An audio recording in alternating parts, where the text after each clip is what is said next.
es Gisela Hernández Plata. Soy abogada especialista en compliance y temas corporativos, con experiencia principalmente como abogada interna de empresa. Agradezco al Instituto Internacional de Ética y Cumplimiento por la invitación a hablar sobre temas de prevención y compliance. El tema de esta plática es la integridad corporativa como recurso de la continuidad del negocio.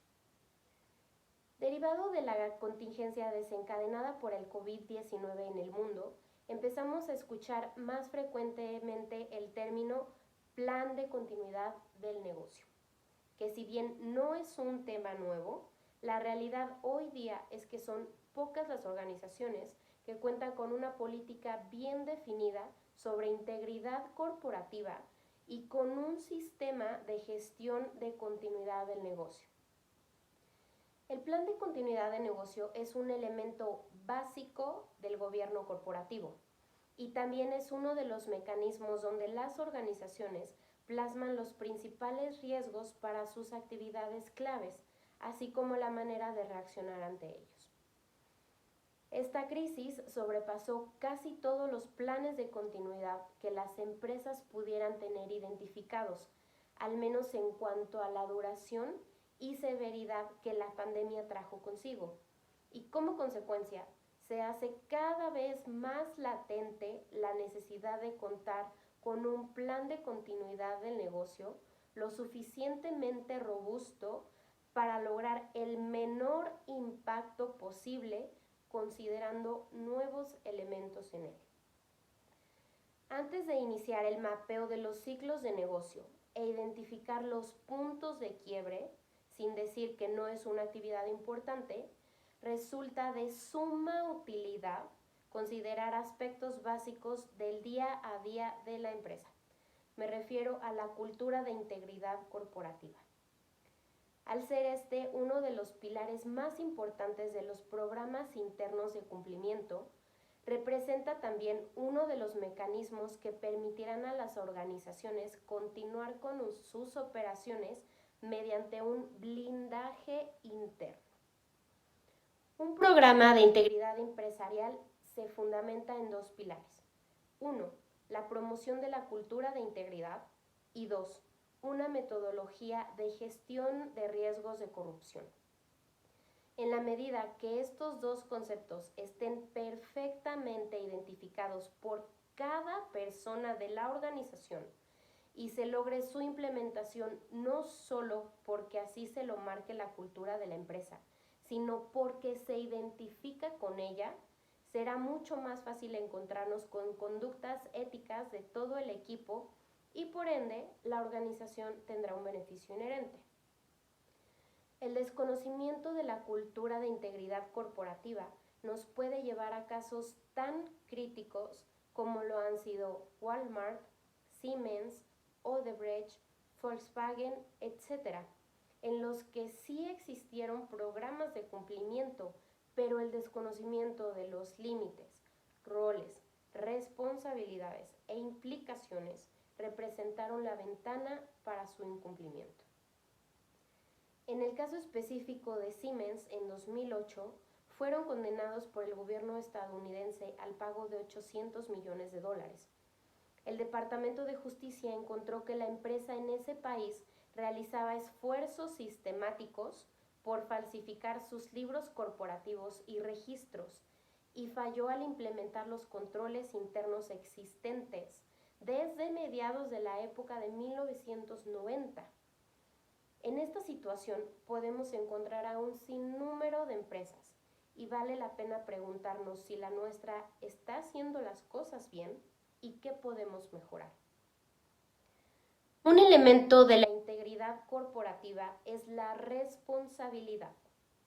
Pensemos en ella como la habilidad de responder ante un riesgo en la forma que la organización esperaría que su personal responda.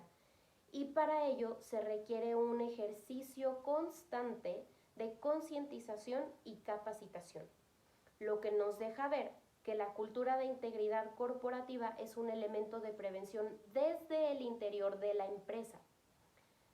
¿Cómo llevamos esta capacitación y concientización? No todo el personal hace lo mismo, ni se enfrenta a las mismas circunstancias. Es por ello que en mi experiencia es necesario identificar líneas de acción y defensa. La primera línea se compone por los responsables de accionar los procedimientos. Básicamente, las personas que ejecutan las actividades en primera instancia, que están en contacto directo con proveedores, clientes, socios comerciales, gobierno, sindicato, etc. Es decir, nuestro personal en la cancha del juego. La segunda línea la componen los supervisores y gerentes, responsables de revisar y en ocasiones aprobar la forma en que los procedimientos se están ejecutando y en su caso corregir lo necesario para regresar a la estrategia planteada por la tercera línea, la de los directores. Quienes establecen la estrategia tienen poder de decisión y capacidad de recursos para responder ante situaciones adversas y una de las más importantes responsabilidades, ser el ejemplo en la forma ética de llevar el negocio. Si una organización cuenta con personal preparado para identificar, priorizar y evaluar riesgos desde la primera línea de defensa, el impacto en caso de actualizarse el supuesto de riesgo será mucho menor. Me gustaría traer a colación la política corporativa de Grupo Modelo, ya que es un ejemplo de difusión en su política de integridad. No es información confidencial, es la declaración de su cultura publicada en la página de internet. Textualmente refiere: promovemos la meritocracia y el sentido de propiedad. Esta empresa considera el sentido de propiedad como parte fundamental del éxito. La gente es dueña de sus actividades y de la empresa. Es lo que mencioné anteriormente.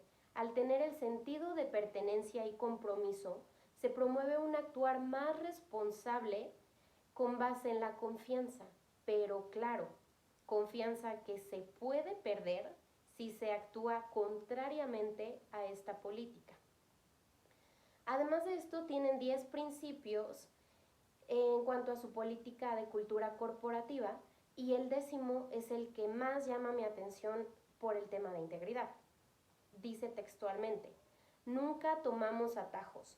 La integridad, el trabajo duro, la calidad y la responsabilidad son claves para construir nuestra compañía. ¿Qué nos deja ver? Siempre hay caminos fáciles. Siempre hay presión por llegar a números y por reportar que todo está bien. ¿Qué caminos toman nuestras empresas? ¿Qué caminos enseñamos a nuestro personal a tomar?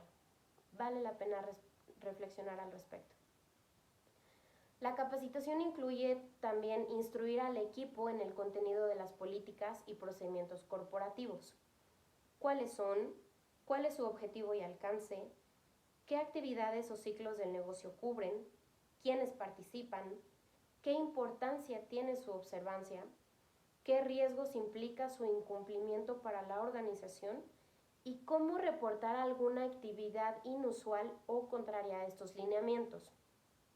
Si a esta fórmula agregamos la capacitación constante sobre los valores de la empresa, el código de ética y conducta, es más fácil que el personal sepa cuál es el actuar que se espera de ellos y poder tomar decisiones por sí mismos, por supuesto, cuidando que esas decisiones sean de acuerdo con los límites de responsabilidad internos. Finalmente, la implantación de hábitos de comunicación es vital también en esta sumatoria. Comunicación no solo en la identificación de riesgos para su evaluación, toma de decisiones e implementación de acciones, sino desde el surgimiento de nuevas ideas y proyectos para el negocio.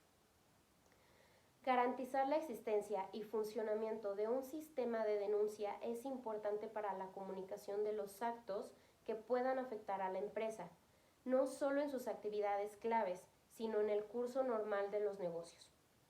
Garantizar la investigación independiente y sin represalias, así como la imposición de sanciones, incentiva a que el personal reporte.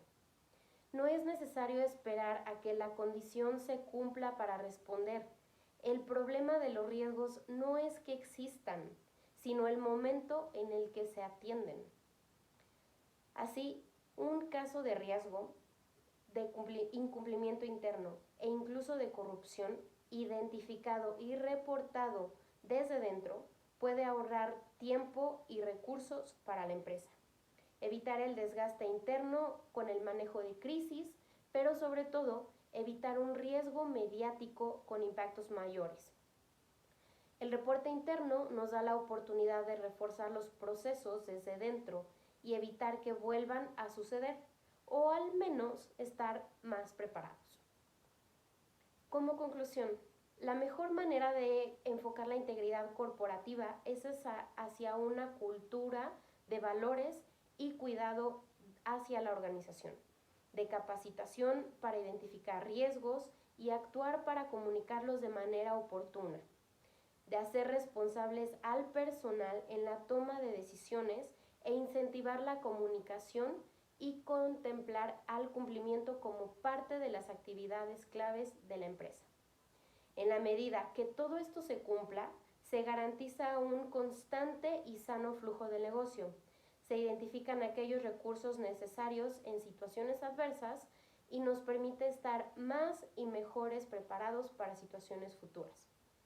Una preparación constante de todo el equipo basada en valores corporativos es mejor que una respuesta reactiva aún de las más altas posiciones. Muchas gracias.